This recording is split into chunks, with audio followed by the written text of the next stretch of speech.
Hola, buenas tardes a los que van ingresando.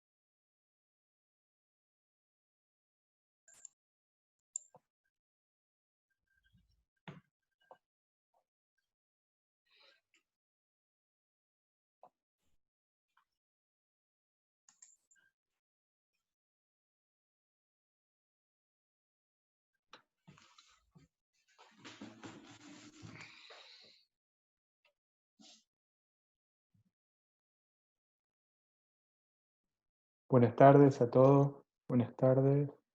Buena.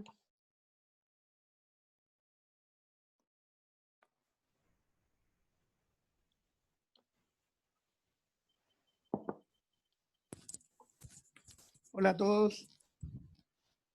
Hola, ¿se me escucha? Yo te escucho a vos. ¿Cómo estás, Daniel? ¿Cómo estás? Nos conocemos por la virtualidad. Sí, ¿cómo estás? ¿Todo bien? Hola, Noelia.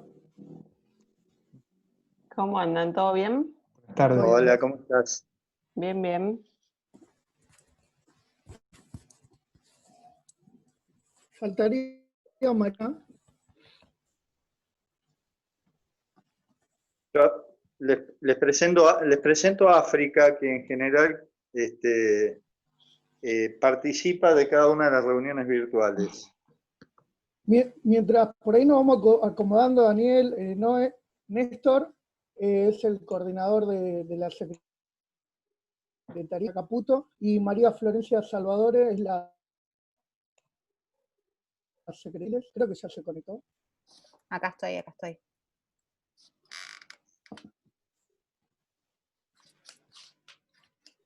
Nos estamos conociendo en la virtualidad, así que...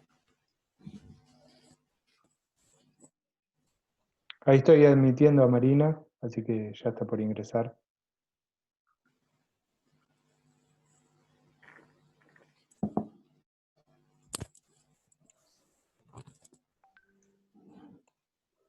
Ah, claro.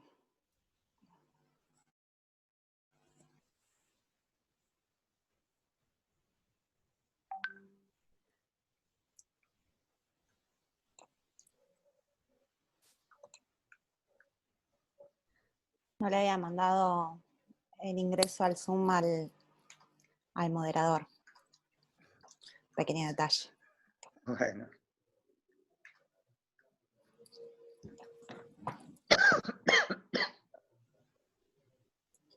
Hoy no lo va a censurar nadie. Hoy va a manejar en la batuta. Hola, Marina.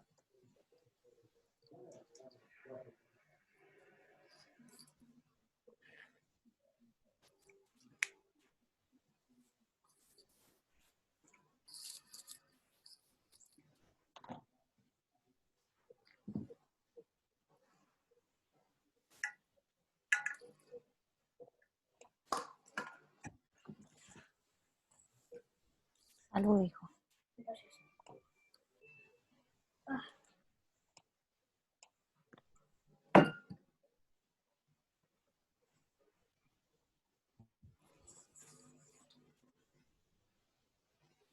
Hay cosas que no cambian. La mayoría estamos con el mate, aunque estemos lejos.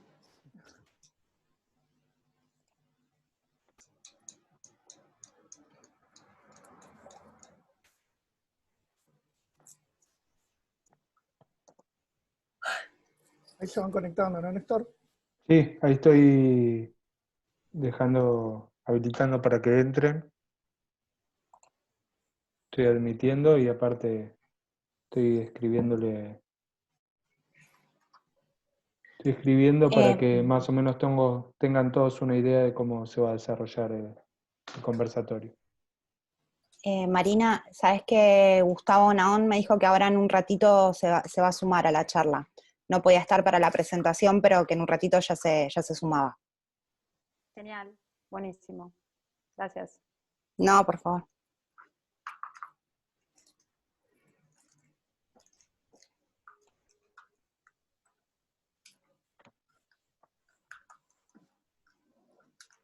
Está acá. Buenas, buenas. Hola, Die. ¿Cómo ¿Todo va? bien, Buenas tardes. Diego? ¿Cómo andan? Todo tranquilo. Ah, con matecito, muy bien. Obvio, como corresponde. Faltan las facturas que traes vos. No, porque Qué ahora bomba, ¿eh? ya no. Eso era cuando éramos jóvenes y Diego Flacos. éramos flacos y jóvenes y nos dábamos esos gustos de comer docenas de... No, en este momento está todo permitido, así que lo llevaría en este momento. Cuando nos cuidamos, no. Ahora La estamos última foto- Hay comiendo. que anotarlo, ¿eh? La última foto que nos sacamos era con un alfajor de esos de suela de zapato. Dios mío, qué manera de comer. Pero está bueno, está bueno, está bueno. La energía para terminar el día.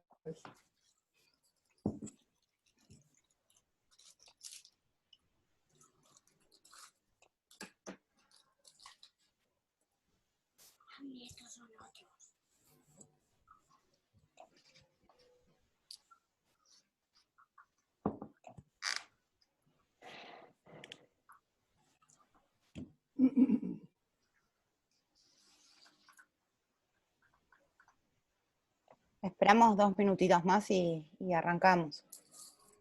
¿Te parece?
No sé, Marina, ¿querés que arranquemos?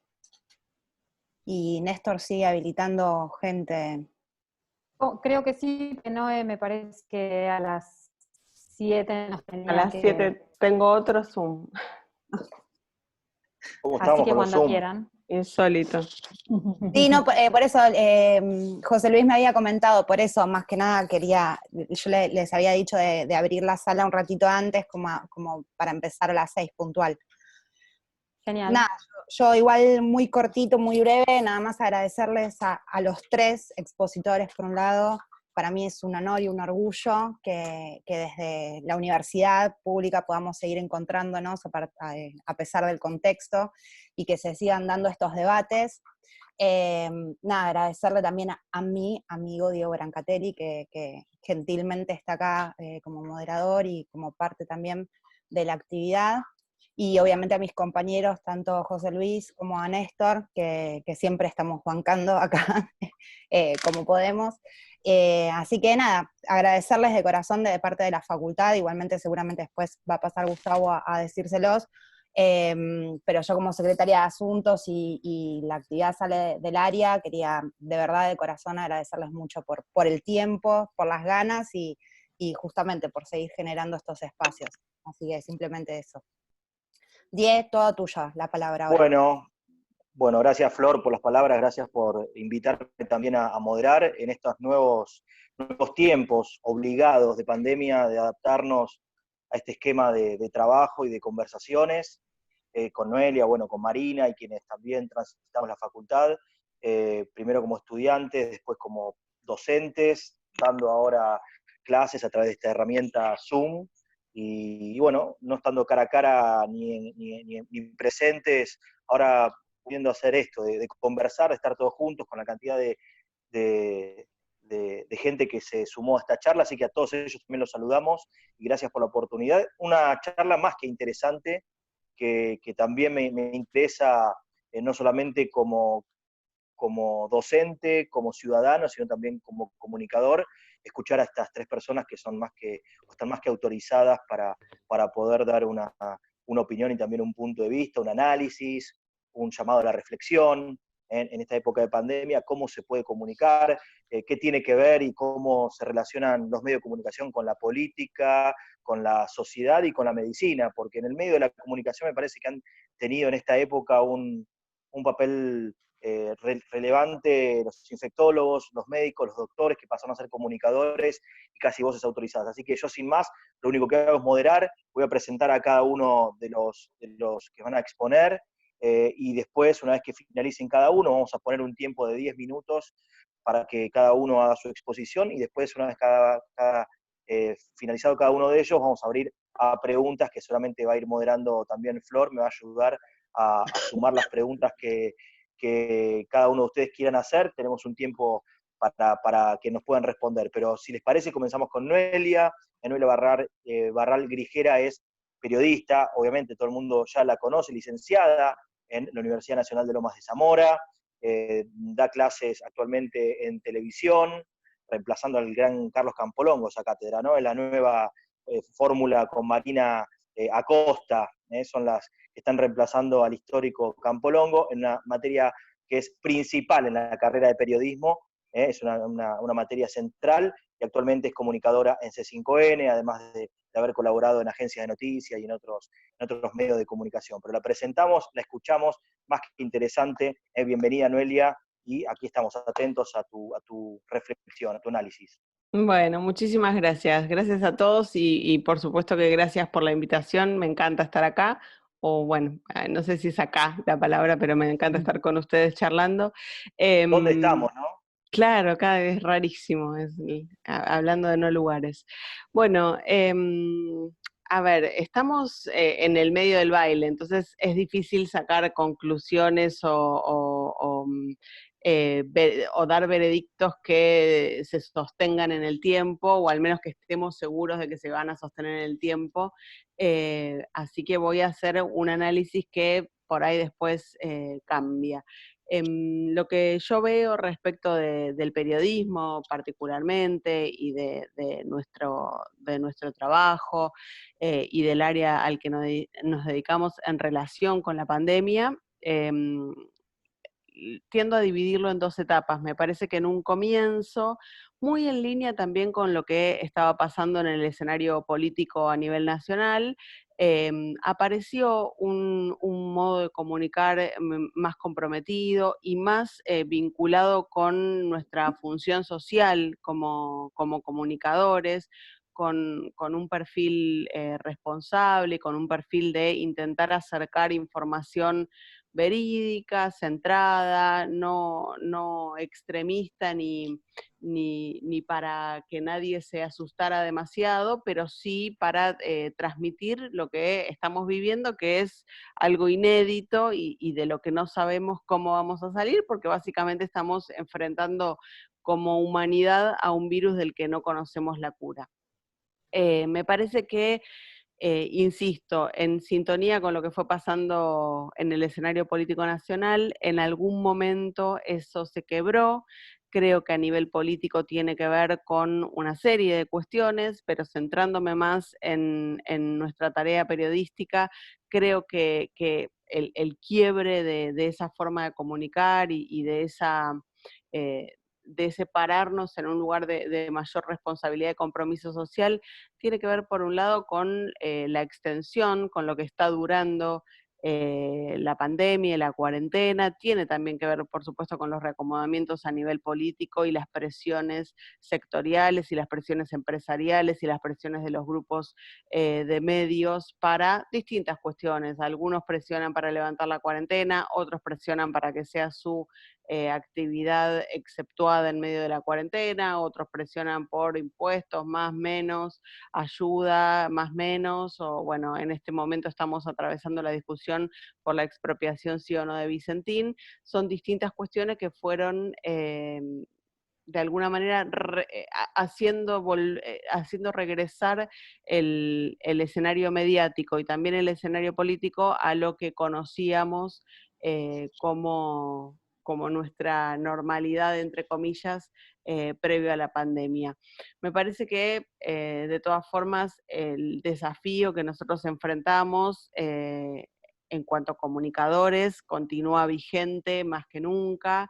Me parece que mucho de lo que hagamos hoy, en estos días, en lo que dure esta situación excepcional, para comunicar, para llevar tranquilidad, pero también para llevar información precisa sobre algo que es preocupante y de lo que no sabemos mucho más que lo que nos cuentan los epidemiólogos todos los días, y que incluso ellos no conocen mucho, porque no deja de ser un virus del que tenemos noticias recién hace 6 meses. Pero decía, me parece que mucho de lo que hagamos durante la comunicación de esta pandemia probablemente marque nuestra relación con el público, con las audiencias, en tanto comunicadores. Entonces es necesario tener presentes que más allá de lo que propongan o de la tónica que estén buscando darle a la comunicación, sobre todo las empresas de medios, es necesario tener presentes que nuestra responsabilidad individual tiene que prevalecer por sobre eso, aunque por supuesto es una tensión, siempre es difícil, pero es importante tenerlo en cuenta. Y bueno, no mucho más. Me parece también que algo que bueno, me toca de cerca, pero no tanto, porque ustedes saben, yo me dedico al periodismo político y la verdad es que lo que hemos visto es una revalorización del periodismo científico, un periodismo que en sintonía con a ver, el bullying que se hizo en los últimos 4 años sobre el sistema científico nacional, el periodismo científico también estaba bastante bastardeado, la mayoría de los medios no tienen columnistas científicos, ni que hablar de que tengan suplementos de ciencia o de tecnología, y ahora, bueno, vemos a profesionales de la talla de Nora Bar y notamos la necesidad que hay de tener periodistas especializados que sepan hablar y que sepan contar cada una de las áreas en particular, que no es lo mismo poner a un chico que hace redes sociales o que sube notas copy-paste a un portal a informarse y a contar lo que necesita informarse, lo que necesitamos que nos cuente de una pandemia y de los avances científicos y del método científico y de la forma en que los científicos investigan. Entonces me parece que hay también una necesaria revalorización del periodismo científico y que, bueno, enhorabuena llegue porque también era necesaria junto con la revalorización del sistema científico y tecnológico nacional. Después, si quieren, seguimos hablando, pero a grandes rasgos eso es lo que pienso en este momento. Dale, Noelia, gracias. Gracias por la exposición. Tengo yo también preguntas, pero las dejamos para el resto, después de la exposición de cada uno de los chicos. Vamos ahora a presentar a Daniel Rosso, Él es sociólogo, especialista en medios, sabe muchísimo de campañas electorales, es un referente en el análisis de la comunicación política, también ejerció, aquellos que lo conocemos, la función pública, estuvo vinculada a la comunicación gubernamental, es uno de los coordinadores del colectivo de comunicadores Voces Libre del Pueblo, así que lo saludamos a Daniel agradecido y saludamos también a todos los estudiantes que hay de otras universidades, no solamente de Loma de Zamora, sé que hay de Entre Ríos, hay hasta de Puerto Rico, hay gente que nos está viendo desde otros países, así que los saludamos, le damos la bienvenida y así lo presentamos a Daniel Rosso, que tiene sus minutos para exponer y para que nosotros lo escuchemos y disfrutemos con atención. Bueno, muchas gracias por la invitación. Un gusto estar con ustedes. Yo voy a describir más de la lógica de, si ustedes quieren, de la comunicación política, qué es lo que me parece que pasa en esta etapa con lo que en Argentina llamamos los medios hegemónicos. Hay toda una discusión acerca de esa categoría, de si efectivamente un medio tiene el carácter de hegemónico o el medio interviene en una configuración mayor que es hegemónica. Pero bueno, no vamos a discutir eso. Me parece más interesante hacer como una descripción. Ustedes saben que yo hago un trabajo forzoso diría, que es leer Clarín y La Nación todos los días con la mayor atención posible en términos de análisis político.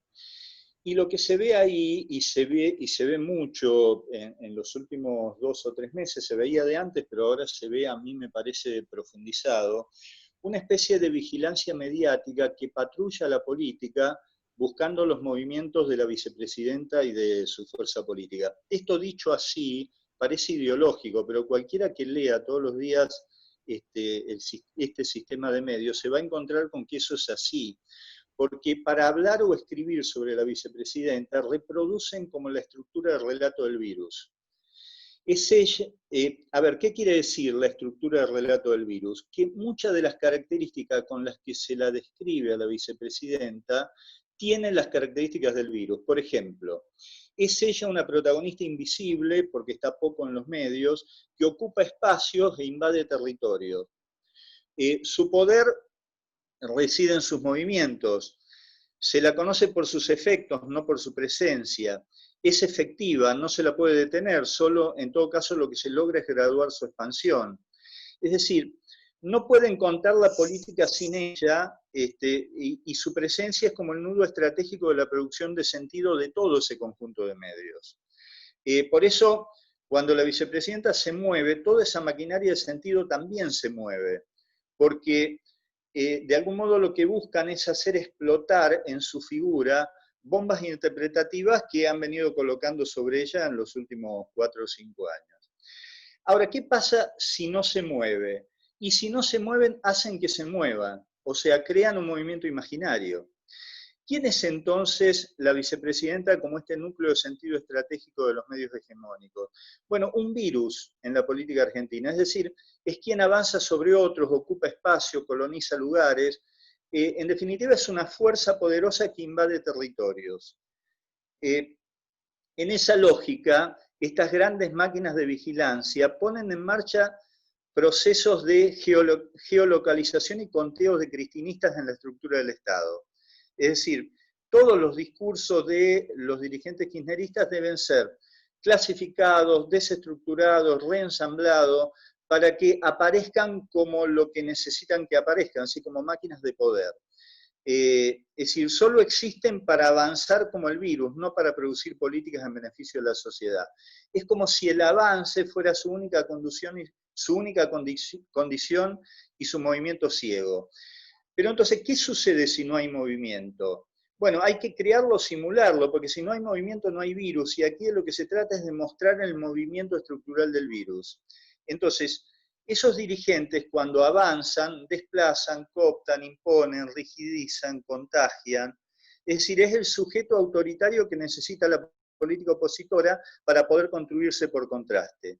Y por lo tanto, en esa lógica, la crispación y la exaltación de ese sujeto que avanza, que no se detiene, es, por supuesto, producto de ese avance.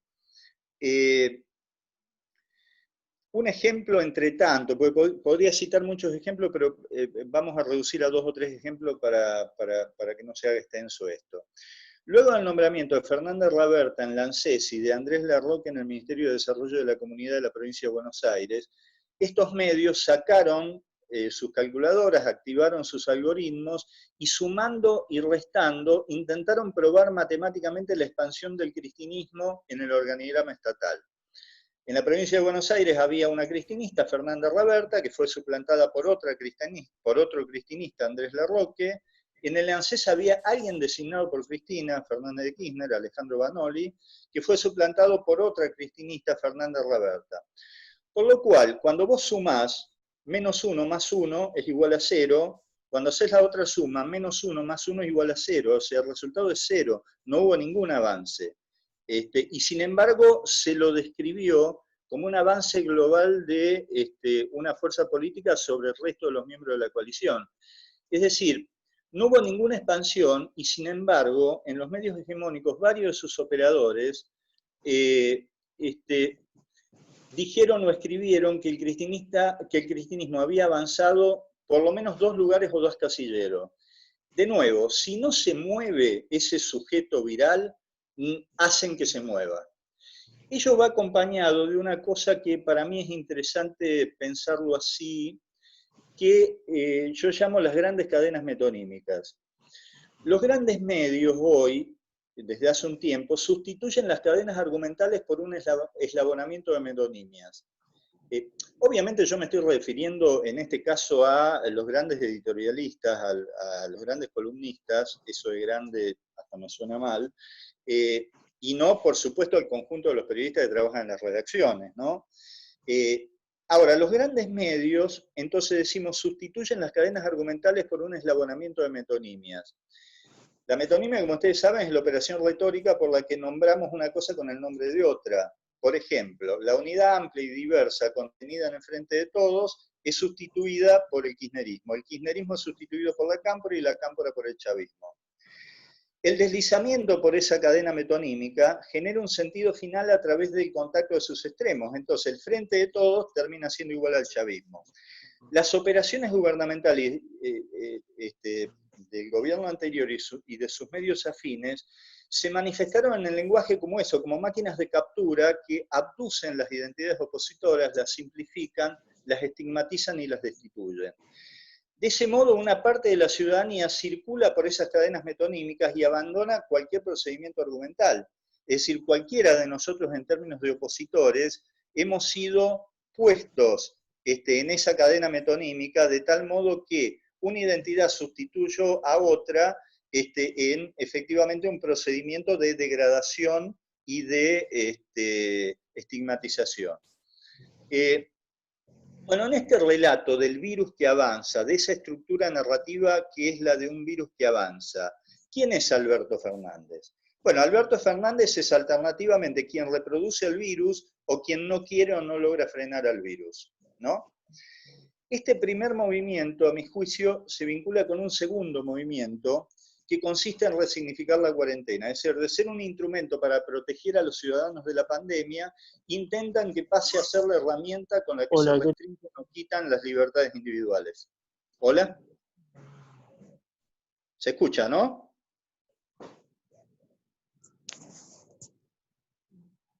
Sí, se escucha bien, Daniel, se escucha perfecto. Te escuchamos bien.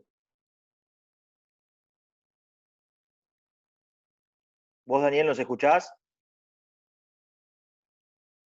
Daniel se escucha perfecto. ¿Se escucha bien? A ver si... Bueno. Sí, Daniel, se escucha perfecto. Estamos Usted dígame cuando paren, ¿eh? Cuando pare. No, dale, tenés unos minutos más. Bueno.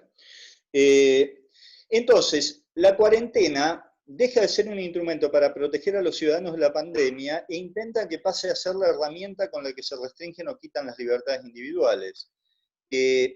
Todo esto, que voy a resumir porque se va a hacer largo, termina en que la cuarentena se kirchneriza al mismo tiempo que se kirchneriza el presidente. Entonces, efectivamente, esa es como la lógica final del virus. El virus termina en su avance kirchnerizando el escenario y por lo tanto kirchnerizando su principal instrumento, que es la cuarentena, en un procedimiento que la verdad es muy grave porque termina confrontando con el discurso legitimado del primer periodo de la cuarentena, que es el discurso médico experto. O sea, se intenta deslegitimar efectivamente ese centro de gravedad de la discursividad política de la etapa, que es efectivamente el discurso médico experto. Ahora, hay una serie de procedimientos, podríamos llamar a esto primero la semiótica del virus, para decirlo de algún modo.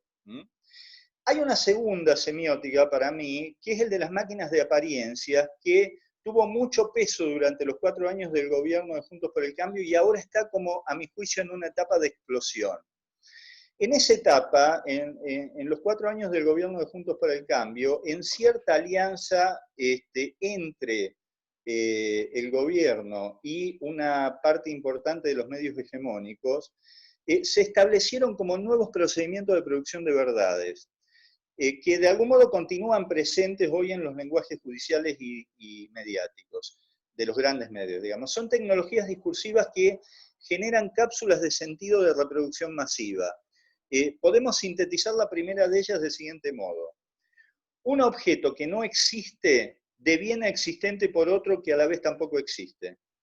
Por ejemplo, el dinero clandestino del kirchnerismo que no aparece existe a través de bolsas, valijas y bóvedas que tampoco aparecen. Entonces, 2 cosas inexistentes generan la existencia de algo. Bueno, a través de esa tecnología discursiva, lo que no existe es creado por lo que no existe. Es loco, pero si ustedes se fijan en el desarrollo de algunas de las argumentaciones, la actual presidenta del PRO, Patricia Bullrich, dijo en una entrevista hace un par de años atrás que efectivamente en las excavaciones en el sur no habían encontrado las bóvedas, pero habían encontrado formas en las tierras que podían reproducir las formas de las bóvedas. Ustedes fíjense la cadena de sentido, ¿no? Bueno, a través de esta tecnología discursiva, decíamos, lo que no existe es creado por lo que no existe. Es decir, las cosas no existentes se dan estatutos de existencia entre sí. Entonces, dinero, valijas, bóvedas toman materialidad como en esa especie de vacío de referencia. Es efectivamente una epistemología del vacío. La producción repetida de hechos y de datos sin existencia adquieren el estatuto de reales. Son maquinarias efectivamente de producción de apariencias.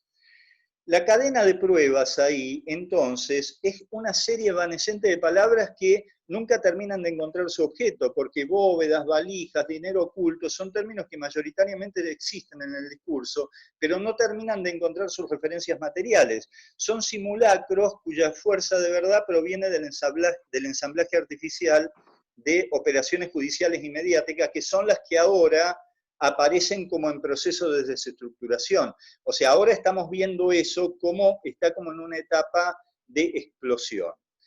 Bueno, incluso han intentado que esos objetos existan por desaparición. Las bóvedas estaban, pero han dejado de estar. Se trata de un nuevo lenguaje que funcionaba solo en interioridad, es decir, en la cadena relacional que hace existente lo inexistente. Bueno, el lenguaje de algunos jueces y de los grandes medios, entonces, ha invertido de algún modo la lógica moderna según las cuales las palabras nombran a las cosas. Aquí, en un relativismo extremo, en muchos casos, hemos asistido al opuesto. Las cosas tienden a ser integralmente creadas por las palabras. Obviamente ahí también hay una dimensión del inmenso poder mediático que no se ha logrado desestructurar durante los gobiernos kirchneristas, ¿no? En la mayoría de los casos son discursos que sueltan como amarras del mundo, pero sin embargo funcionan, o han funcionado. No se trata solo de discursos basados en referentes materiales que no aparecen. También hay otros que se basan en referentes que han desaparecido. Un caso muy evidente es el de los cuadernos. Estos, como sabemos, existen a través de su desaparición, es decir, existen a través de sus fotocopias, pero no como objetos originales. Eso es notable porque en este caso la existencia de los cuadernos originales tendía a resolverse a través de la narración de su desaparición. Existen a través de la historia que nos contaban de cómo desaparecieron. ¿Se acuerdan? En este caso, Bueno, quemados en la parrilla del fondo. Sí.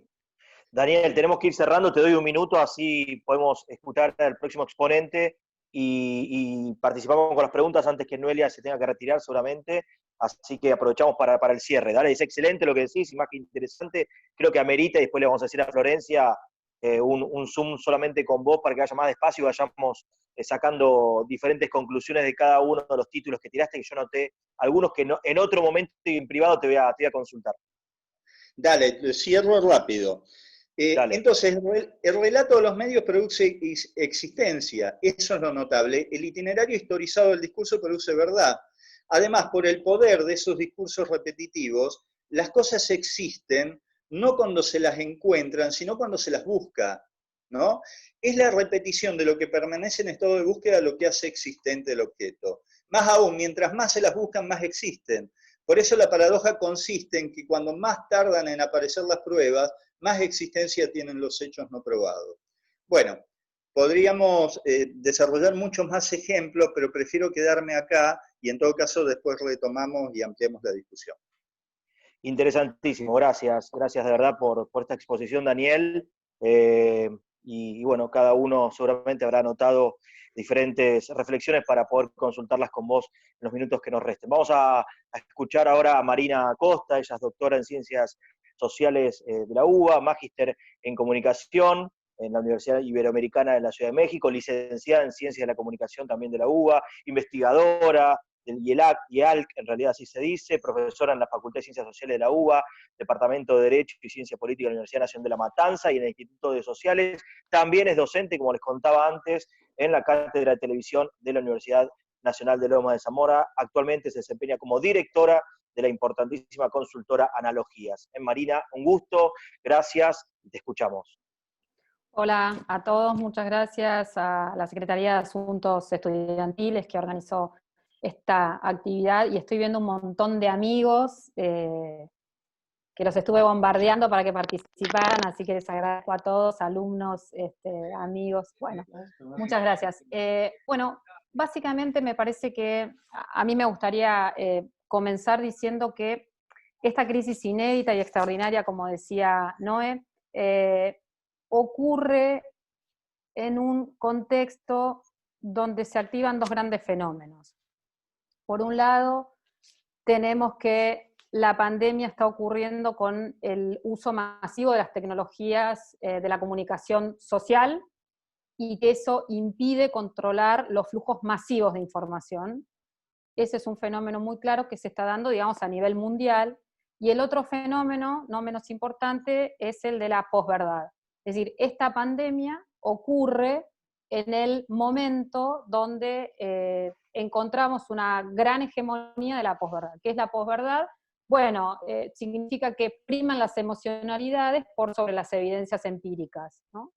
Y con estos dos fenómenos son los que han tenido que lidiar los gobiernos de todo el mundo, ¿no? No hablemos ya solamente del de Argentina, ahora nos vamos a concentrar ahí, pero para decir, esto es un telón de fondo por el que han pasado o están pasando todos los gobiernos, ¿no? Esto hay que tenerlo en cuenta, son dos fenómenos determinantes para la gestión de gobierno o la gestión de la crisis.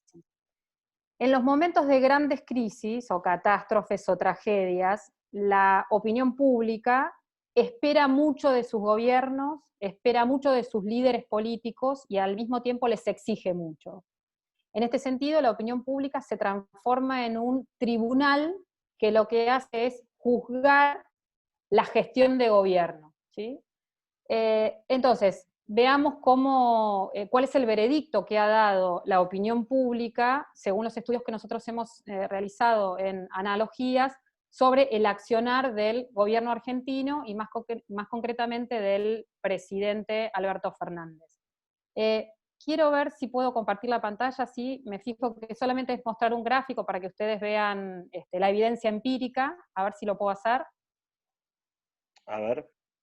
Me tienen que... bueno, no pasa nada, se los cuento, no pasa nada porque me tienen que habilitar, me dice. No pasa nada. Ahora te habilito, Marina.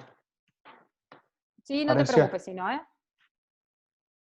A ver. Dame un segundo. Sí.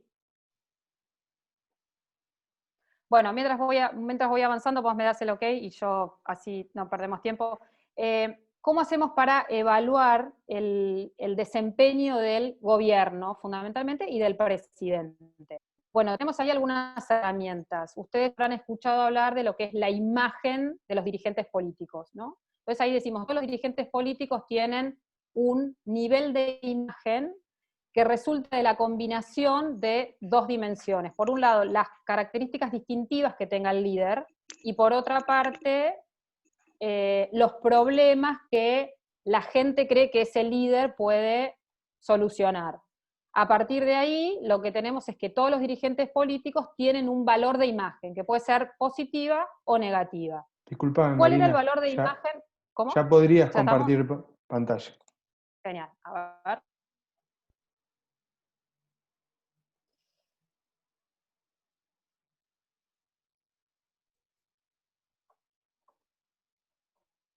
Bueno, me voy a tardar, así que no importa. Se las digo porque no me aparece ahí como me aparece en otras plataformas y me está costando encontrarla, pero para que no se demore esto. ¿Cuál era la imagen positiva que tenía el presidente Alberto Fernández antes del 23 de marzo, perdón, antes del 20 de marzo, que fue el día en que él decretó el aislamiento social preventivo y obligatorio? La imagen del presidente estaba en 70 puntos, ¿sí? 70 puntos. El 23 de marzo nosotros hicimos la primera encuesta y encontramos que esa imagen de 70 puntos anteriores al 20 de marzo había escalado a 94 puntos. El 23 de marzo el presidente tuvo 23 puntos. Es decir, que entre el preaislamiento y el aislamiento, la imagen del presidente, la imagen positiva del presidente se disparó. ¿Qué quiere decir esto? Que el presidente ha visto fortalecida durante el desarrollo de la pandemia, o ha visto fortalecido su liderazgo político. Y ahí aparece algo interesante, y es que hay como en realidad me parece que es un falso axioma, ¿no?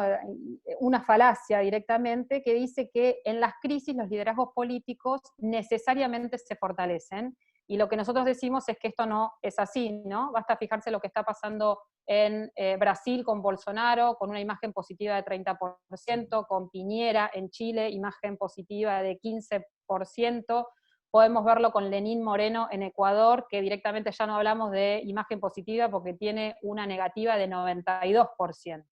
Es decir, lo que vemos es que la opinión pública acompaña los liderazgos cuando cree que esos liderazgos están haciendo las cosas bien.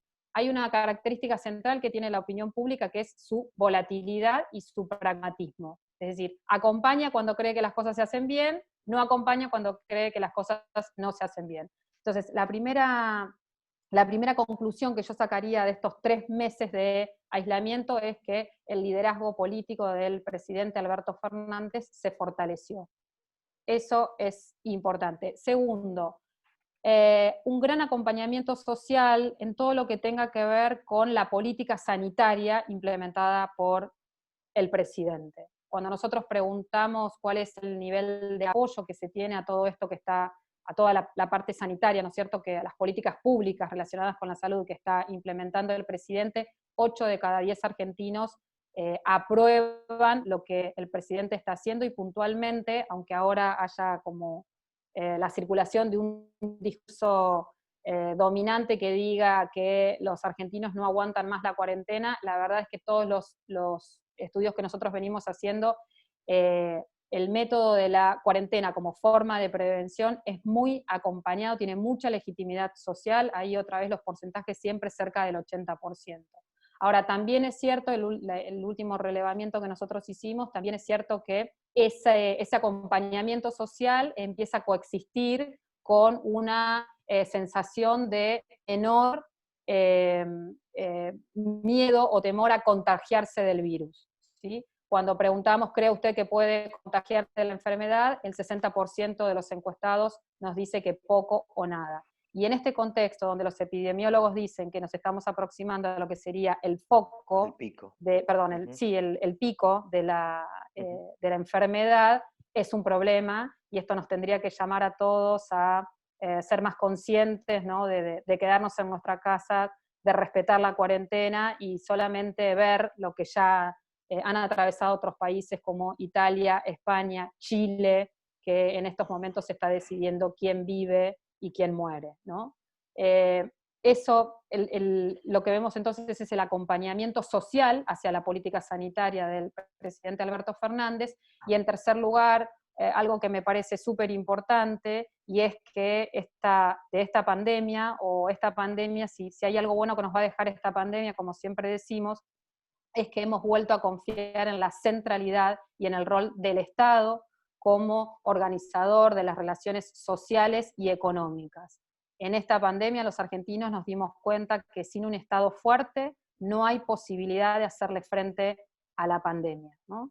El discurso neoliberal siempre ha sido enemigo de lo público porque considera al Estado como aquel que recorta las libertades individuales. Y de lo que nos hemos dado cuenta con la gestión que está llevando adelante el presidente es que más que ser un censor de libertades, o por lo menos como se está dando acá en la Argentina, la intervención estatal muestra que el Estado es el garante para la efectivización o consecución de los derechos. Así que me parece que como conclusión también tendríamos que sacar la vuelta del Estado a la vida pública. Bueno, bien, Marina, ¿completaste? ¿Algo más? ¿Querés hacer un cierre? Si está perfecto, decinos, si no, comenzamos con las preguntas. Ya estamos. Perfecto. Arranco yo con la primera, y así rompo el hielo, que me cuesta, y le damos lugar al resto de los participantes de este Zoom, que se animen, que hagan preguntas, que aprovechemos esta presencia, como siempre decimos a los alumnos, que no tengan vergüenza, que se sientan como entre amigos, y que pregunten todo lo que tengan ganas, que para eso es este intercambio y este llamado a la reflexión. Empezamos con Noelia, y que fue la primera que expuso. Me interesó mucho esa palabra que utilizó, que es la presión de diferentes sectores, y le quiero preguntar, ¿qué sector considera que está ganando en todo este tipo de presiones? El de los grandes empresarios, la presión política opositora, la presión judicial, la presión de la sociedad, de todas las presiones, que son muchas, al gobierno y a traer los mensajes a la sociedad. ¿Quién es el gran ganador de toda esta pandemia? Bueno, me parece que todavía no lo podemos ver, pero sí también me parece que el gobierno está intentando hacer un equilibrio que no sé hasta qué punto va a poder sostener. Lo estamos viendo con la discusión incipiente respecto de la expropiación de Vicentín. El propio presidente dijo ayer que está demorando el proyecto de ley a la espera de que aparezca una alternativa superadora. Lo que pasa es que demorar ese proyecto de ley también significa abrir la puerta y abrir una ventana de tiempo a permitir que la oposición logre rearticular con sectores con los que ya articuló en momentos de la 125, hace 12 años ya, y esas articulaciones se están volviendo a ver. Este fin de semana va a ser un fin de semana cargado de protestas, sobre todo en Santa Fe, bueno, de los sectores más reaccionarios tal vez de la industria agropecuaria. Así que no sé si no me animo a decir qué sector va a terminar siendo el ganador. Sí me parece que el gobierno está intentando hacer un equilibrio que no sé si es posible hacer en algún punto, y simplificando muchísimo las cosas. Uno podría decir que gran parte del Frente de Todos, que se había alejado del último gobierno de Cristina Fernández de Kirchner, se había alejado, incluso Alberto Fernández, se habían alejado por lo que consideraban una forma muy confrontativa, de siempre ir al choque, de nunca negociar, de nunca sentarse a dialogar. Y la verdad es que pareciera que estuviéramos a las puertas de que Alberto Fernández se encuentre nuevamente con esa misma disyuntiva. Pareciera que no hay diálogo, ni negociación, ni no grieta, entre comillas, posible, si lo que vos querés llevar adelante es un modelo, ni siquiera te digo redistributivo, sino un poquitito más justo, un poquitito más equitativo, que más o menos reparta un poquito. Bueno, me parece que está el gobierno en la disyuntiva de dejar ese modelo o esa intención de hacer equilibrio y empezar a tener gente enojada del otro lado. Bien, tenemos dos preguntas, una de Karen y una de Natalia, que la hicieron pública en el chat que tenemos en este Zoom. Empezamos con la pregunta de Karen. Yo creo que Marina podrías sumarte a esto, Daniel también, si querés Noelia. Dice ella es estudiante de la Universidad de San Juan, entiendo, ¿no? Me imagino. Está generando una tesis sobre campañas políticas en redes sociales, específicamente en lo que fueron las elecciones de 2019. Pregunta si tienen alguna bibliografía para recomendarles, Marina o Noelia, o bueno, tal vez lo puedan consultar más adelante. Y bueno, de 2019, sí, creo que todavía no hay libros, porque deberían estar saliendo ahora y las editoriales quedaron todas paralizadas con la pandemia. Sí. No se me ocurre ninguno. El de Diego Schurman, tal vez, Alberto. Alberto es lo más actual, ¿no? Sí. Que hay de lo último. Sí, no se me ocurre otro. Es bueno. Natalia dice o asegura que hay una normalización del virus, que se le perdió el miedo, porque normalizamos la situación actual, lo ven en España y se salen sin barbijos, siendo uno de los países más golpeados por el COVID. La pregunta de Natalia, con esa introducción, es, ¿esto no podría analizarse desde un punto psicológico de las sociedades en una situación de pandemia? Daniel, vos más que venís de los sociólogos, de demás, ella pregunta si esto no podría analizarse desde un punto de vista que tiene, no sé si dirá eso Natalia, pero entiendo que es más psicológico que otra cosa el tema del virus. ¿Lo tenemos a Daniel? No, tiene activado el micrófono. Está muteado. A ver. Daniel, si nos escuchás, sacale el mute al micrófono y te escuchamos.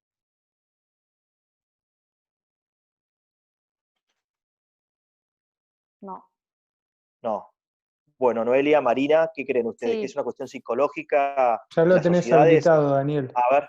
Ahí está. A ver a Daniel ahora. Ahí está. No, pero denle ustedes. Denle. Sí, yo, a ver, me parece dos cosas. Puede tener una respuesta sociológica y una respuesta psicológica. Y Dani seguramente me podrá ayudar un poco más con lo sociológico. Desde el punto de vista sociológico, digamos,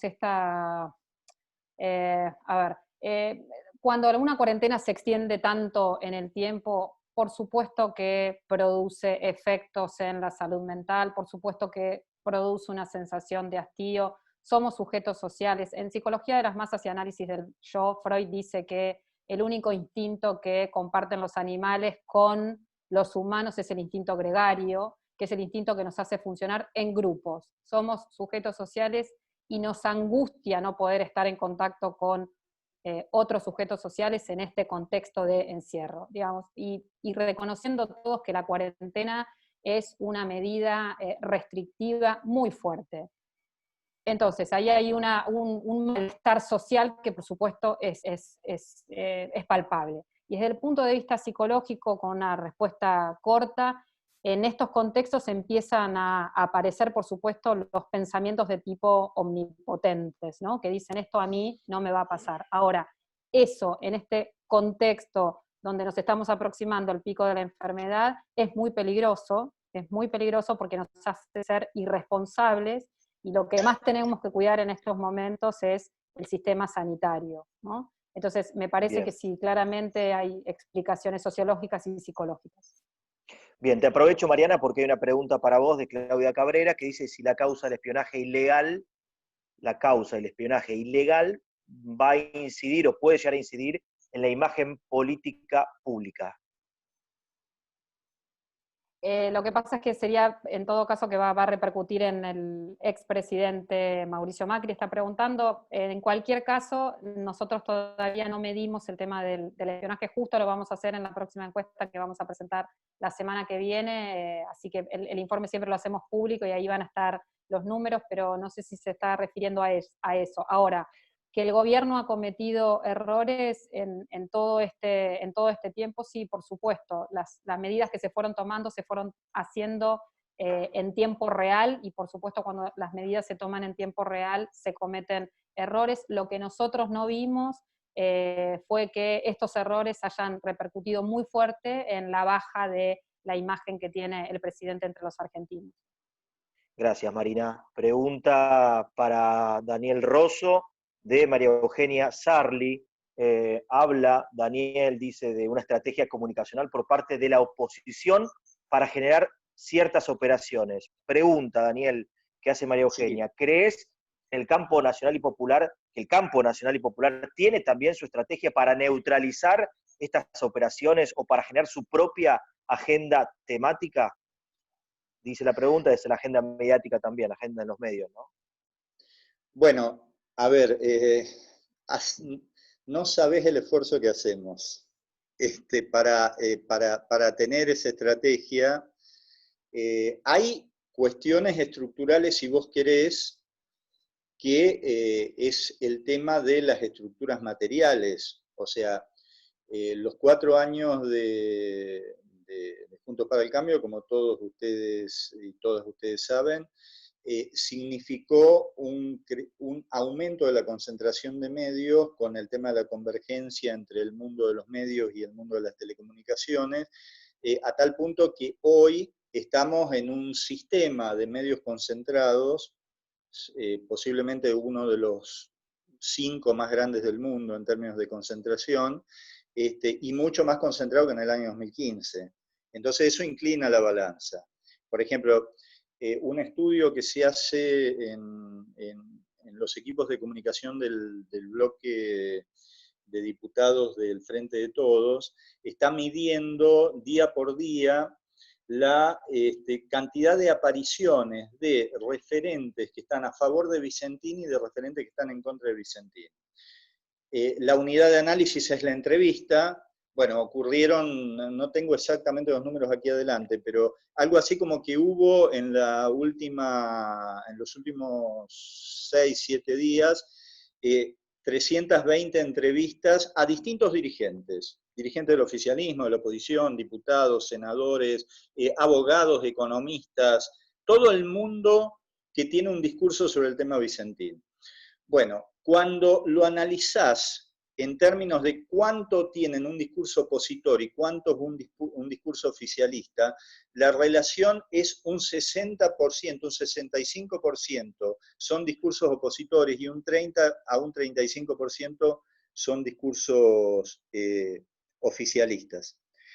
Y eso se explica en parte por la concentración de medios, pero no solo se explica por la concentración de medios. Hay un tema de todavía falta de articulación comunicacional y falta de estrategias más, si ustedes quieren, profesionalizadas de intervención de la política de parte del campo nacional y popular. Y por supuesto también otro tema que son las grandes condensaciones discursivas e ideológicas que vienen desde el fondo de la historia. Por ejemplo, el discurso del gran empresariado hoy con el tema Vicentín consiste en vigilar que el Estado se mantenga a distancia de la economía.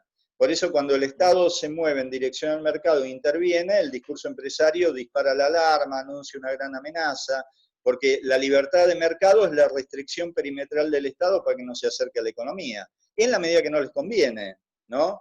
Porque después hacen silencio e invisibilizan cuando el Estado se acerca a la economía pagándole los sueldos a las empresas. Bueno, esos son constructos ideológicos sobre el que también inclinan la balanza a favor, en contra del movimiento nacional y popular. Quiero hacerle una pregunta a Noelia en estos minutos finales, antes que ella al menos tenga que dejarnos aquí en esta conversación. Hay una pregunta de Facundo Acuña, que es para ella, y dice si es posible que lo distintivo del gobierno actual respecto de la última parte del kirchnerismo sea que pueda cambiar la estrategia, negociar y tensionar de acuerdo a la coyuntura.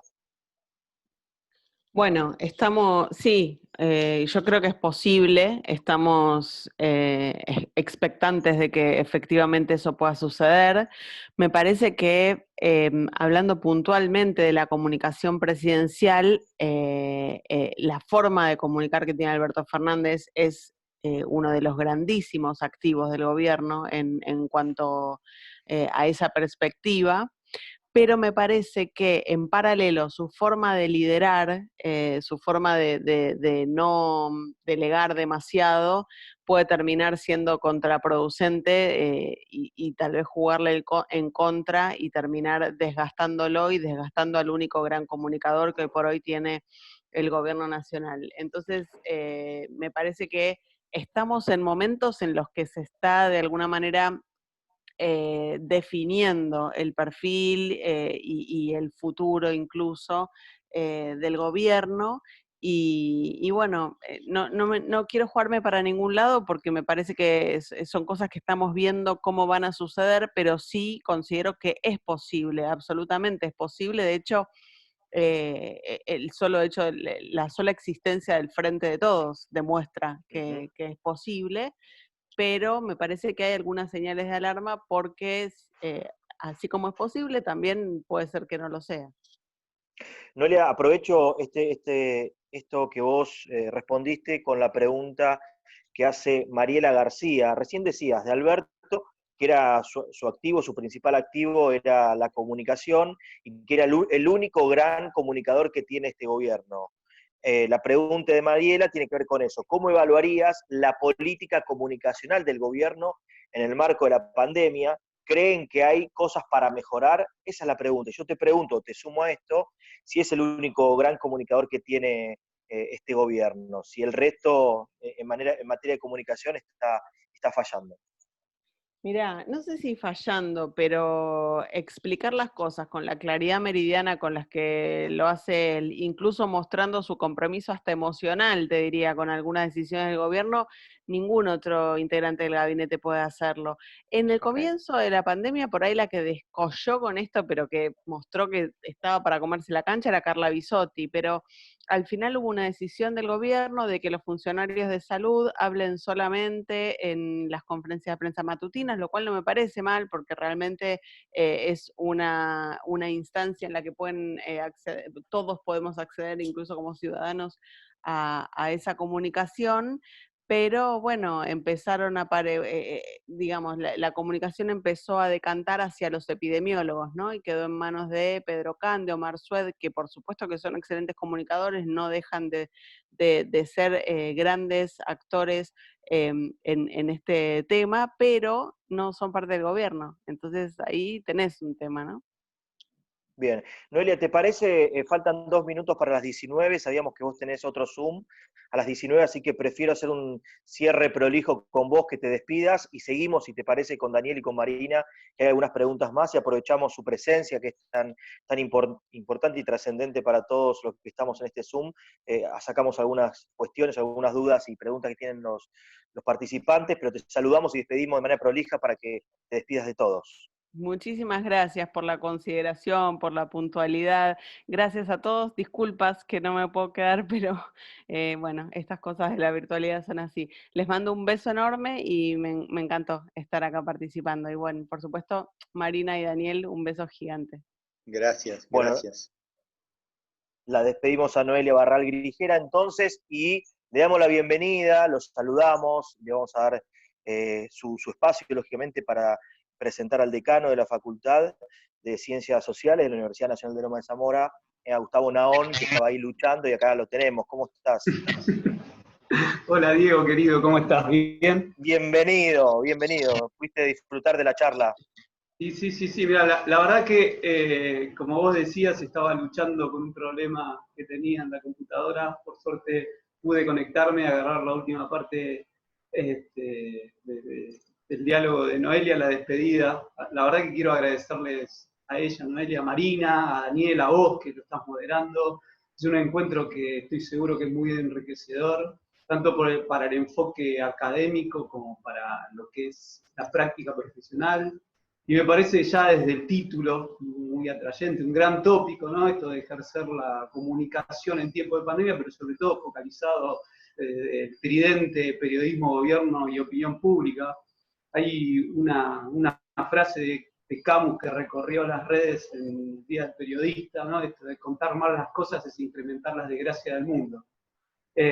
Nosotros entendemos el espacio público como un espacio de tensión y de negociación, de pujas, de acuerdos entre los diferentes actores sociales. También nos parece que es un espacio de convergencia entre lo que son los subsistemas político, mediático y social, ¿no? La esfera pública, por lo menos para los que la analizamos desde la comunicación, es un espacio donde se ejercen de forma visible las relaciones de poder y contrapoder, donde se ejercen de forma visible y se exponen los disensos y los consensos, y en algunos casos se ocultan determinados consensos o disensos, ¿no? Y también creo que el espacio público lo tenemos que entender como aquel espacio de cohesión social donde se construye y donde se legitima la fuerza política, ¿no? Es el escenario de construcción y de legitimación política donde la comunicación, sin dudas, se va a presentar como un instrumento que es indispensable para esa construcción, y lo sabemos muy bien. Y me parece que el ejercicio del poder requiere de una legitimación que se establece en gran medida mediante la construcción de significados compartidos, donde los medios, los instrumentos de comunicación son clave. De hecho, la puja en los últimos años estuvo en torno a eso.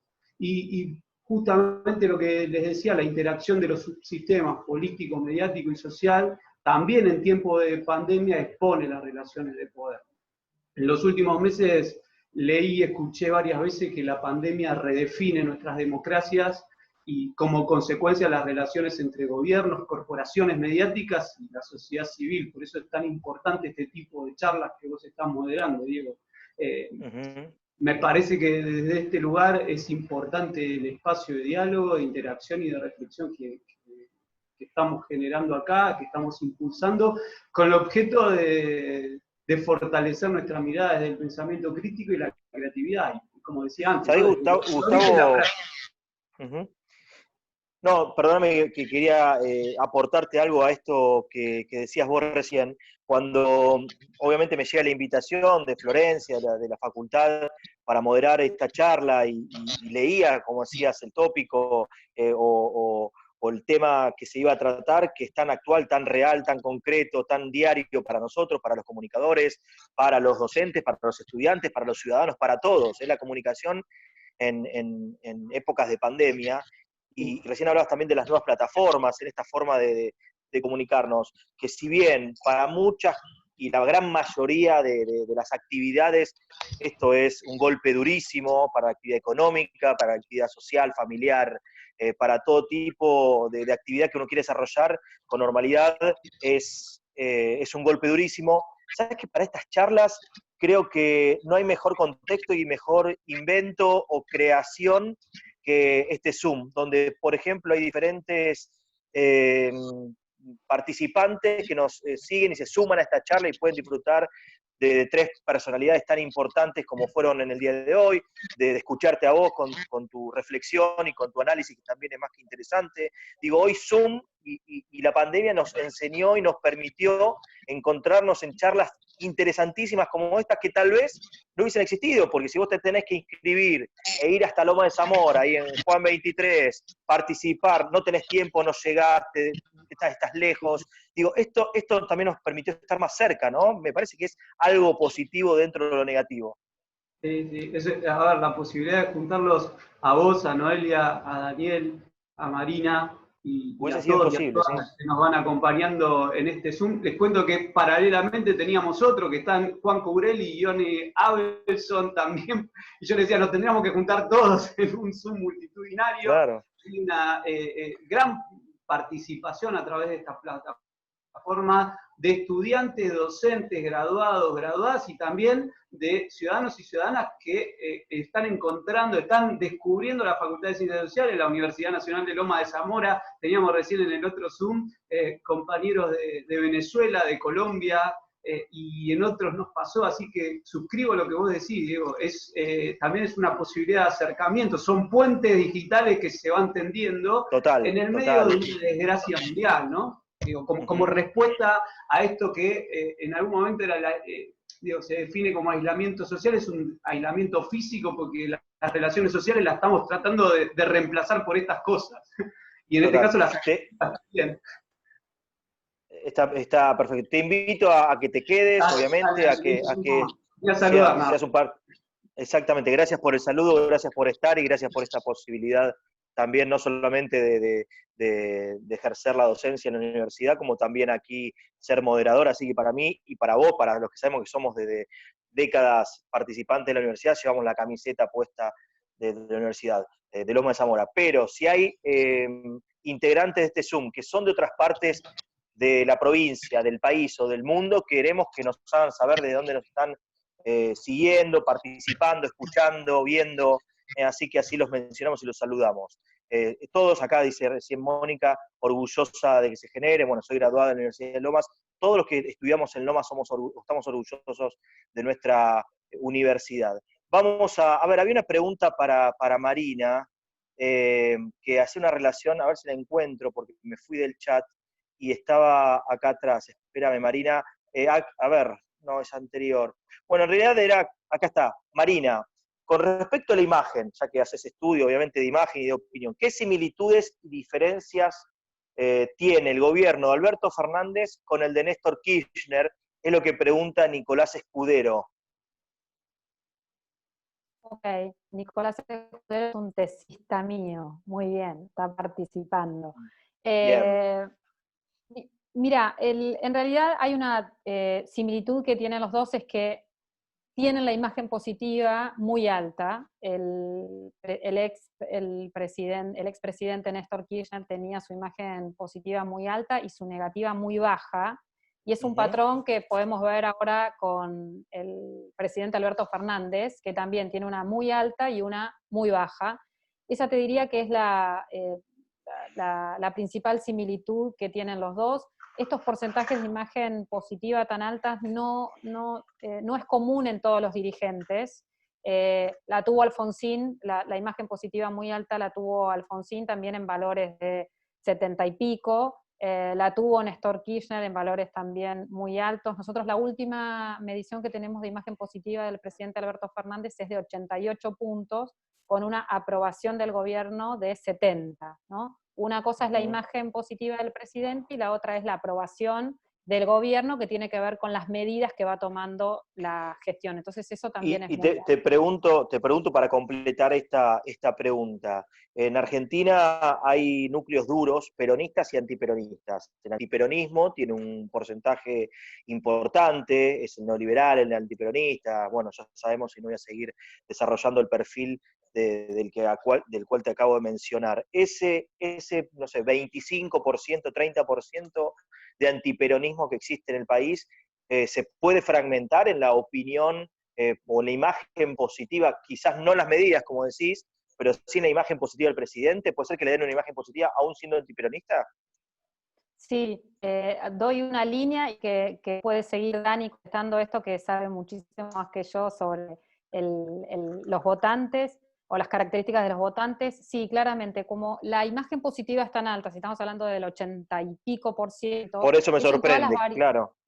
Claro, en todas las variables las sociodemográficas, nosotros vemos que los porcentajes siempre se mantienen muy parecidos, con lo cual te diría que, por supuesto que hay voto opositor o antiperonista o votante ajeno, podríamos decir, que está aprobando hoy al presidente y a su gestión de gobierno. Sí, eso es muy claro. Daniel, para completar algo. Sí, no tenemos preguntas. Que Alberto, a mi juicio, expresa como una fórmula imposible que podríamos llamarlo un populismo pospolítico o una pospolítica populista. A ver, ¿por qué es imposible? Porque la lógica estructural del populismo, el populismo como categoría teórica, es utilizar y de algún modo intensificar los conflictos. Y la lógica de la pospolítica es eliminar los conflictos. Bueno, en algún momento que ya pasó, creo que fue el primer mes de la pandemia, había como un esquema de combinación de pospolítica y populismo. La pospolítica se expresaba en esas mesas, en esas escenas en donde estaba, por un lado Alberto, con Axel Kicillof a un lado y Rodríguez Larreta al otro, a veces con gobernadores de distintos signos. Es decir, era la gran escena del final de la grieta de la pospolítica. Pero al mismo tiempo esa pospolítica se articulaba con una dimensión populista, porque efectivamente el eje era la intervención del Estado, el eje era la distribución del poco ingreso que había, etcétera, etcétera. Me parece que esa combinación entre pospolítica y populismo permitió que Alberto Fernández tuviera una intención de voto muy alta, una imagen muy alta, pero esa fórmula pospolítica populista es necesariamente inestable. Y me parece que se empezó a inestabilizar muy fuerte con la discusión de Alberto Fernández cuando dijo miserable a los empresarios que estaban echando trabajadores, y que ahora con el caso Vicentín toma una intensidad mayor. O sea, esa combinación entre pospolítica y populismo me parece que en esta etapa va virando hacia una mayor centralidad de su dimensión, si ustedes quieren, más populista, más conflictual, y eso obviamente va acompañado por una operación muy fuerte de Juntos por el Cambio, articulado a un sector de los medios concentrados, para recuperar parte de esos sectores medios que se habían desplazado hacia Alberto Fernández. Aprovecho, Daniel, estas palabras que utilizaste en tu reflexión, en tu análisis, de populismo, nombraste por ahí a Venezuela o algo más, y hay una pregunta de Santiago que dice, con respecto a las formas, Santiago Ciano, lo saludamos, como aquellos que también son de Puerto Rico, de San Juan, en la revista PPB, que está también gente integrante de ahí, saludos a María Quintero, que seguramente también va a estar presente con esto. Hay de diferentes, perdónenme, Paraná, Entre Ríos, muchos ex estudiantes graduados en la Universidad de Lomas, si después me van a aportar algún tipo de ciudad más, lo vamos a ir saludando y agradeciendo. Te decía lo anterior, respecto a tu afirmación o tu análisis último, dice Santiago Ciano, respecto a las formas de tratar mediáticamente el caso Vicentín, por parte de los medios hegemónicos, ¿crees que se está generando una lucha en el terreno del sentido común de la sociedad, llevando ese análisis a un lugar más simplista de la problemática, planteando la relación expropiación igual Venezuela? O sea, que los medios hegemónicos quieren llevar a ese campo de discusión. Sin duda, sin duda. Eso es lo que yo comentaba como cadena metonímica, o sea, los medios concentrados lo que todo el tiempo intentan es construir identidades invadidas y simplificadas y sobre todo intervenidas. Ellos necesitan que efectivamente el Frente de Todos sea igual a Venezuela o igual a expropiación. Por eso el discurso de Alberto es un discurso anticíclico. Todo el tiempo está diciendo no vamos a seguir expropiando. ¿Y qué es lo que dicen del otro lado? Vicentín es el primer paso de un sistema de expropiaciones masivas, ¿no? Por eso es un discurso del gobierno que también tiene componentes defensivos, y se entiende que tenga componentes defensivos, porque del otro lado hay un sistema de medios concentrados como nunca hubo en la Argentina, que además arman estructuras de relato que por supuesto no necesitan tener ningún componente de verdad. Los componentes empíricos del discurso son derogados. Entonces, hay esta cosa muy notable de que por un lado ese discurso de los medios concentrados y del gran empresariado vigila que el Estado no se acerque a la economía, pero ese mismo discurso tiene una altísima capacidad de suspenderse a sí mismo, sin que esa suspensión produzca efecto de sentido, porque el Estado tiene prohibida la intervención en la economía, a no ser que intervenga para favorecer a las grandes empresas a las que defiende. En ese caso cae el principio de contradicción. Son discursos que funcionan sin principio de contradicción, porque el Estado no puede acercarse a la economía porque genera efectos nocivos, pero sí puede pagar sueldos, bajar impuestos, dar tasas de interés subsidiadas para esos mismos grupos concentrados. Entonces, hay como dos intervenciones del Estado. Una que es hipervisibilizada, que es la intervención que regula o limita las decisiones empresarias, y otra que es invisibilizada o naturalizada, que es la intervención que resuelve problemas de las empresas. Entonces, la mano invisible del mercado distribuye visibilidad, hipervisibiliza cuando la intervención no favorece a las grandes empresas e invisibiliza cuando las favorece. Y sobre todo en un escenario en donde los principios de contradicción caen. Bien, bien. Te sumo otra pregunta, Daniel, porque está dirigida a vos. Marina, ahora vamos a hacer una pregunta también, así que atenta. Adrián Fernández, de Radio Nacional San Martín de los Andes. Qué lindo. Saludos, Adrián, y a todos San Martín de los Andes. La pregunta para vos, Daniel, dice, entendiendo la comunicación como un ámbito de disputa de poder, ¿la oposición logra su objetivo de arrastrar al gobierno a su propio terreno? Bueno, lo intenta. Tal como describió muy bien Marina en sus estudios, Alberto Fernández sigue estando muy fuerte en términos de imagen. Eso no quiere decir de que no haya una acumulación creciente y unificación de un discurso del otro lado para intentar rescatar parte de los sectores medios que efectivamente se desplazaron ante Alberto Fernández. Porque, a ver, ¿qué quiere decir que Alberto Fernández tiene un 70% de imagen positiva? Que hay una parte de los que votaron a Juntos para el Cambio, no sé cuántos, que efectivamente se desplazaron ante Alberto Fernández, o por lo menos no lo ven como algo horrible. Claro, entonces, eso preguntaba yo, claro. Claro, porque si no, no cierra la cuenta, digamos. Entonces, hay una fuerte ofensiva para intentar recuperar esos sectores, y es una ofensiva que se da en todos los planos, con un discurso fuertemente articulado, que creo que efectivamente va a ir increciendo. Y además, en esta etapa me parece lo que pasa es que el sistema de medios concentrados está a la vanguardia de esa articulación discursiva. Es decir, si vos seguís el discurso de Bullrich o el discurso de los principales dirigentes de Juntos para el Cambio, van ocupando el espacio discursivo que le va construyendo el sistema concentrado de medios. Es decir, es terrible, pero Joaquín Morales Solá lidera la oposición, por tomar un nombre, ¿no?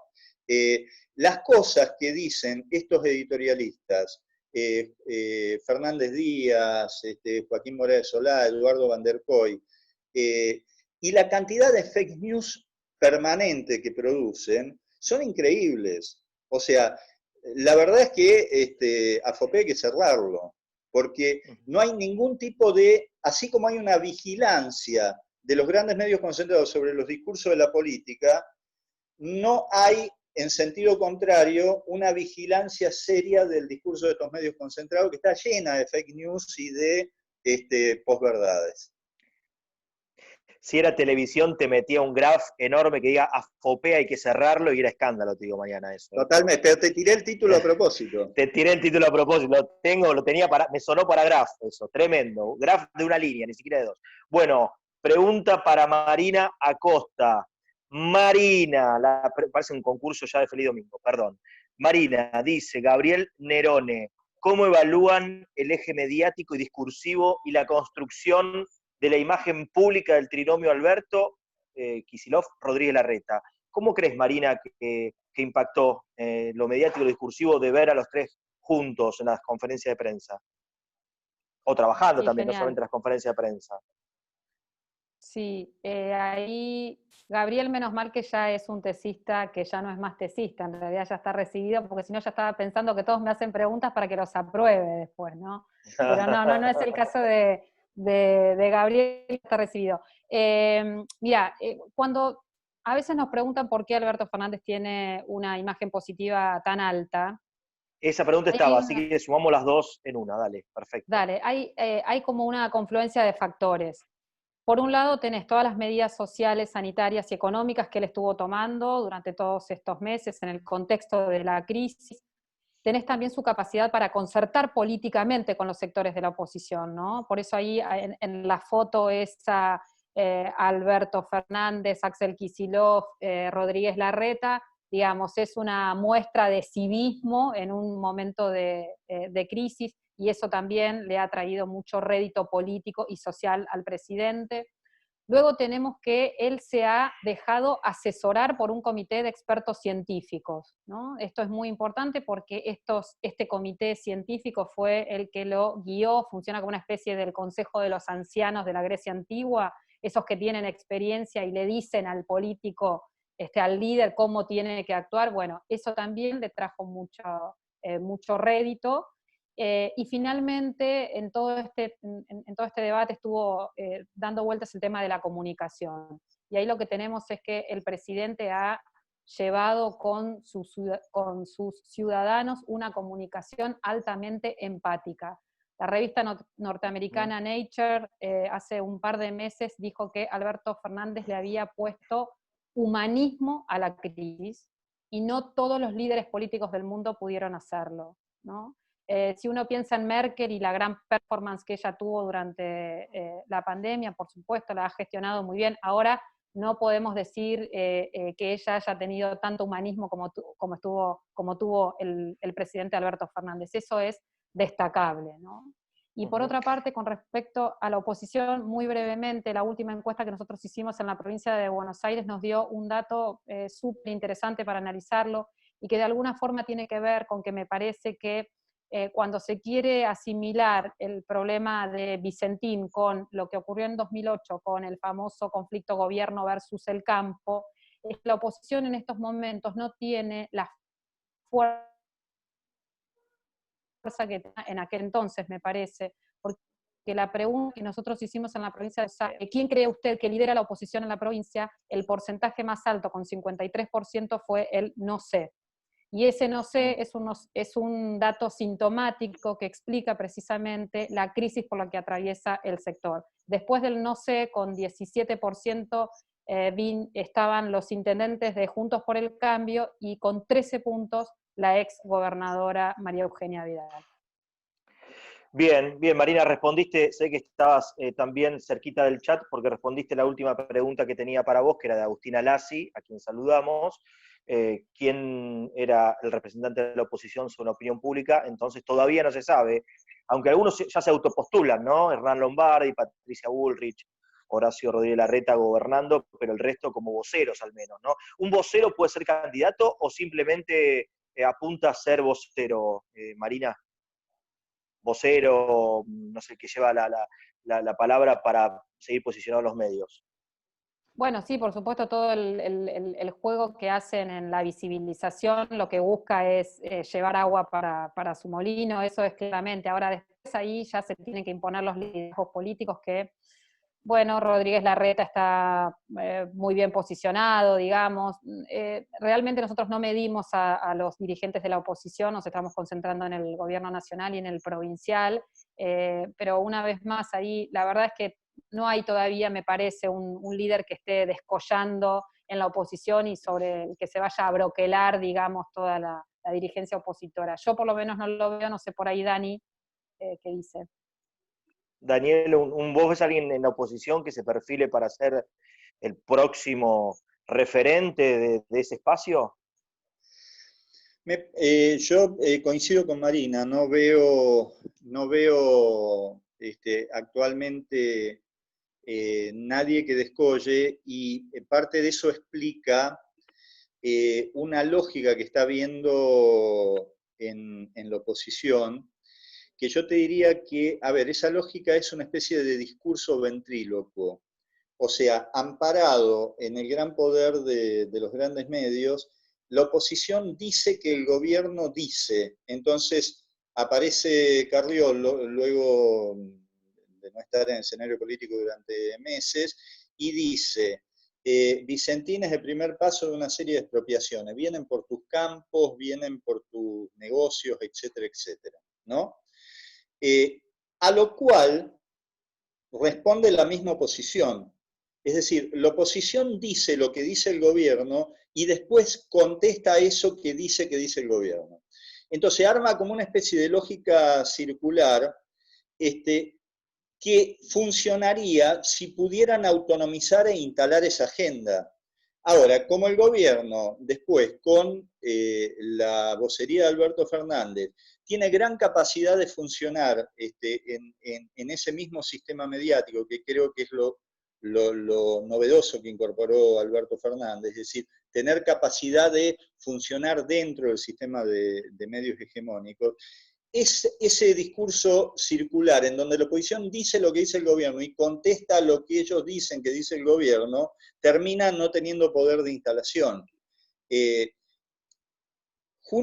Hablando de eso, yo creo que si hay alguien, algún estudiante está buscando tema de tesis, están ante una enorme oportunidad, es recortar los 4 minutos de discusión entre Cristina Pérez y Alberto Fernández, y ahí tiene un objeto de tesis espectacular. El dicen que dicen. No, y también, a ver, esto que te comento de la discusión entre Alberto Fernández y Cristina Pérez en la entrevista de Telefe anoche, porque ahí me parece que lo que apareció muy fuerte es una estrategia de parte de Alberto Fernández de intervenir en el interior de los medios concentrados y tratar de desarmar su dispositivo de funcionamiento, a diferencia de lo que hacíamos nosotros en la etapa anterior, que lo buscábamos desestructurar desde afuera. Es cierto, y se mete directamente en ese territorio. Daniel y Marina, cerramos esta charla, les quiero dar unos segundos a cada uno para que se despidan, para una reflexión final. Empezamos por Marina, después con Daniel, agradeciéndole, seguramente va a estar Florencia haciendo un cierre como hizo la presentación. Acá varios de los participantes en este Zoom preguntan dónde los pueden seguir, redes sociales, leer. Bueno, así que creo que también en la despedida Marina y Daniel aprovechen para estar en contacto con quienes hoy participaron y disfrutaron de sus reflexiones. Gracias, Diego. Solamente agradecer una vez más a Gustavo, a Lucho y a Flor, que tan gentilmente armaron este espacio de discusión que me parece súper importante para todos los que estamos preocupados por la comunicación política y por este contexto. Los informes de analogía son públicos, los publicamos siempre en nuestra red, que es Twitter, es analogías, ok. Ahí pueden ingresar y pueden seguirnos y van a tener todos los informes que hacemos. Por otra parte, todos los que estén con sus tesinas, también doy mi email por si quieren escribirme. Tengo para recomendar bibliografías sobre las redes sociales y la política, mucha, porque es mi especialidad, así que maruacosta@hotmail.com es mi email, me pueden escribir ahí que con mucho gusto les contesto. Gracias a todos por participar. Gracias, Marina, muy interesante, realmente. Daniel, despedirte y también dónde te pueden seguir, dónde te pueden leer. Bueno, en principio, muchas gracias por la invitación, la pasé bárbaro, gracias por el intercambio, estuvo buenísimo. A mí me pueden encontrar en mi mail es daniel-raúl-rosso con @, yahoo.com.ar. En Facebook me encuentran como Daniel Raúl Rosso. En la revista Contraeditorial, que dirige el amigo Roberto Caballero, y después también en la 990, en donde ahí participo con una serie de columnas con la ex defensora del público y amiga Cintia Ottaviano. Muy bien, muy bueno. Bueno, Daniel, un gusto también poder conversar con vos y conocerte a través de este medio. Lo mismo para Marina. Le dejo a Flor la palabra final, gracias a Gustavo Nahón, también al decano, y a todos los que han participado de esta charla, que da tranquilamente para poder conversar y escucharlos atentamente horas y horas. A todos, muchas gracias. Gracias, Flor, un beso. Gracias a vos, Diego, por estar. Gracias, Marina. Gracias, a Noé, que le agradecimos. Gracias, también, sí. La verdad es que no dan ganas de terminar la charla, porque es cierto, queda mucho por hablar. Un integrante más para la charla, que ya no se aguanta dando vueltas por la casa. Nada, Gustavo, mil gracias por habilitarme a armar estos espacios en este contexto. Gracias por estar y por el apoyo siempre. Así que nada, en realidad que cierre Gus, que tan amablemente nos dio un rato de su tiempo para estar acá, total, solo tiene que sostener una facultad en tiempos de pandemia. Pero, así que nada, gracias a todos los que participaron. No, bueno, lo hago muy rápido. Daniel, un placer escucharte, Marina, lo mismo. Y Diego, la verdad que siempre es un gusto cruzarnos en la facultad. Con Diego hicimos la carrera, gran parte de la carrera juntos. Sí. De hecho, cursamos varias materias juntos. Nos compartimos prácticas. Así que siempre es un gusto hablar de aquellos tiempos y de estos, donde él está haciendo una gran carrera. Al resto les agradezco la participación, las ganas. Estamos llevando adelante un cuatrimestre que es muy difícil, en un contexto atípico, inusual. Tuvimos que poner en funcionamiento 168 cátedras en una semana, tomando medidas excepcionales para un contexto que es excepcional, y de a poco fuimos incorporando actividades que son inherentes a la vida universitaria y sociales, que tienen que ver con la actividad extracurricular, y estos encuentros dan muestra de las ganas que tenemos de reencontrarnos, de vernos, de escucharnos, y espero que muy pronto lo podamos hacer en nuestro edificio. Así que, mientras tanto, bueno, hay que cuidarse, cuídense y cuiden. Les mando un abrazo a todos y a todas. Espero Gracias. que nos veamos. Gracias. Chau. Gracias a todos.